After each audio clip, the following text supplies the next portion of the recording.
Hello dears. അപ്പോൾ ഇത് നമ്മൾ ടോബർമറി എത്തിയിട്ടുള്ള തേർഡ് ഡേ ആട്ടോ. അപ്പോൾ ഇന്ന് നമ്മൾ പോണത് ഒരു ഐലൻഡിലേക്കാണ്. ഐലൻഡിൻ്റെ പേര് ഫ്ലവർ പോട്ട് ഐലൻഡ്. ഇതും ഇവിടുത്തെ ഒരു പോപ്പുലർ അട്രാക്ഷൻ ആട്ടോ.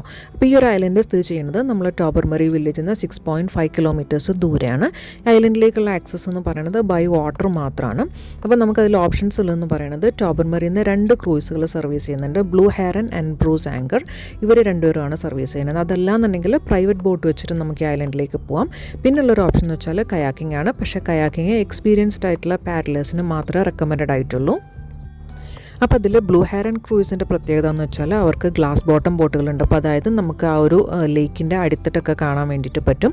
പിന്നെ നമ്മൾ പോണ വഴിക്ക് ഒരു ഷിപ്പ്രക്കൊക്കെ കണ്ടിട്ടാട്ടോ പോണത്. അപ്പോൾ അതിനൊക്കെ കുറച്ചും കൂടി നല്ല ഓപ്ഷനായിട്ട് തോന്നുന്നത് എനിക്ക് ബ്ലൂ ഹെറൻ ആണ്. ബ്രൂസ് ആങ്കർ പോയാലും നമുക്ക് ഷിപ്പ്രക്കുകൾ കാണാൻ പറ്റും. പിന്നെ എന്ന് വെച്ചാൽ ഇതിൽ നമ്മൾ എടുത്തിട്ടുള്ള ഓപ്ഷൻ ഡ്രോപ്പ് ഓഫ് ക്രൂയിസ് ആണ്. അപ്പോൾ നിങ്ങൾക്ക് ഡ്രോപ്പ് ഓഫ് ക്രൂയിസ് ഉണ്ട്, അല്ലെങ്കിൽ അതായത് ഐലൻഡിൽ പോയി ഇറങ്ങി അവിടെ എക്സ്പ്ലോർ ചെയ്യാനുള്ള ഓപ്ഷൻ ഉണ്ട്. അതല്ല ഇപ്പോൾ നമുക്ക് ജസ്റ്റ് ഐലൻഡ് കണ്ടാൽ മതി എന്നുണ്ടെങ്കിൽ സീനിക് ടൂർ ഓപ്ഷൻസ് ഉണ്ട്. അങ്ങനെ ഒരുപാട് ഓപ്ഷൻസ് ഉണ്ട് കേട്ടോ. അപ്പോൾ നിങ്ങൾ അവരുടെ വെബ്സൈറ്റുകൾ ചെക്ക് ചെയ്ത് നോക്കിയാൽ ഫുള്ള് വിവരങ്ങൾ കിട്ടും. അപ്പോൾ നമ്മുടെ ഫ്ലവർ പോട്ട് ഐലൻഡ് സ്ഥിതി ചെയ്യുന്നത് ജോർജിയൻ ബേയിലാണ്. അപ്പോൾ ആദ്യം ഇത് ജോർജിയൻ ബേ നാഷണൽ പാർക്കിൻ്റെ ഒരു പാർട്ടായിരുന്നു. പിന്നീട് 1987 നമ്മുടെ ഫാത്തം 5 നാഷണൽ പാർക്കിൻ്റെ പാർട്ടായിട്ട് മാറിയത്. അപ്പോൾ ഈ ഒരു ഐലൻഡിന് ഈ പേര് വരാൻ കാരണം ഈ കാണുന്ന 2 ഫ്ലവർ പോട്ടുകളാട്ടോ. അപ്പോൾ മൂന്നാമത് ഒരെണ്ണം കൂടി ഉണ്ടായിരുന്നു. അത് 1903 അത് നശിച്ചുപോയി. ഇപ്പോൾ 2 ഫ്ലവർ പോട്ടുകളാണുള്ളത്. അതിലൊന്നിൽ ഇതുപോലെ ഒരു മനുഷ്യൻ്റെ മുഖം ഇങ്ങനെ ജോർജിയൻ ബേയിലേക്ക് നോക്കി നിൽക്കുന്നത് പോലുള്ളൊരു രൂപമുണ്ട്. അപ്പോൾ ഈ ഒരു ഐലൻഡിലെ മെയിൻ ആക്ടിവിറ്റീസ് എന്ന് പറയുന്നത് നമുക്ക് ഹൈക്കിംഗ് ഉണ്ട്, ഒരു കേവ് ഉണ്ട്, പിന്നെ ഒരു ലൈറ്റ് ഹൗസ് ഉണ്ട്, പിന്നെ ഇവിടെ നമുക്ക് ക്യാമ്പിംഗ് സൗകര്യങ്ങളുണ്ട്. പക്ഷേ അത് മുൻകൂട്ടി ബുക്ക് ചെയ്തിട്ട് വേണം വരാൻ. ആകെ 6 ക്യാമ്പ് സൈറ്റുകളേ ഇവിടെ ഉള്ളൂ.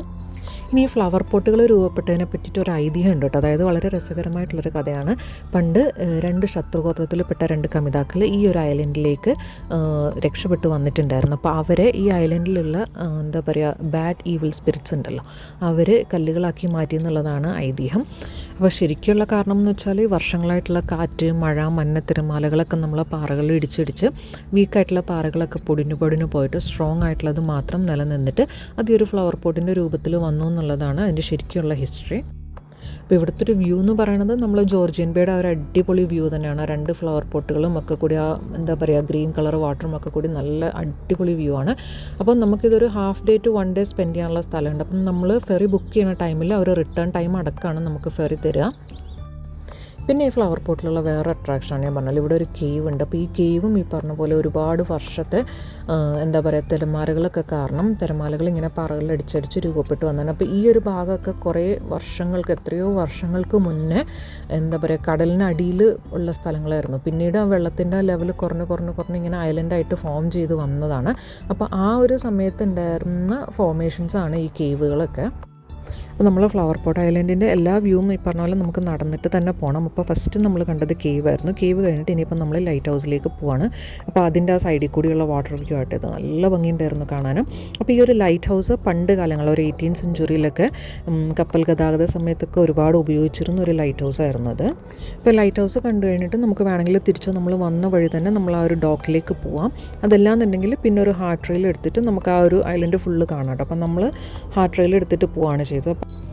അപ്പോൾ അവിടെ അങ്ങനെ കാര്യമായിട്ടുള്ള വ്യൂ പോയിൻറ്റ്സ് എന്ന് പറയാനൊന്നുണ്ടായിരുന്നില്ല. പക്ഷേ ആ ട്രെയിൽ നടക്കാൻ നല്ല രസമായിരുന്നു കേട്ടോ. ഒരു ഡിഫിക്കൽട്ട് പാത്ത് വരുന്ന ട്രെയിലായിരുന്നു. അതിൽ തന്നെ ഒരു ഡീവിയേഷൻ അതിൻ്റെ ക്ലോസ്ഡ് ആയിരുന്നു. അപ്പോൾ അങ്ങോട്ട് കയറാൻ പറ്റിയിട്ടില്ല. അപ്പോൾ അങ്ങനെ ട്രെയിലൊക്കെ കംപ്ലീറ്റ് ചെയ്ത് തിരിച്ച് ബോട്ട് വന്നപ്പോൾ നമ്മൾ തിരിച്ച് എന്താ പറയുക ടോബർമറിയിലേക്ക് തന്നെ പോയി.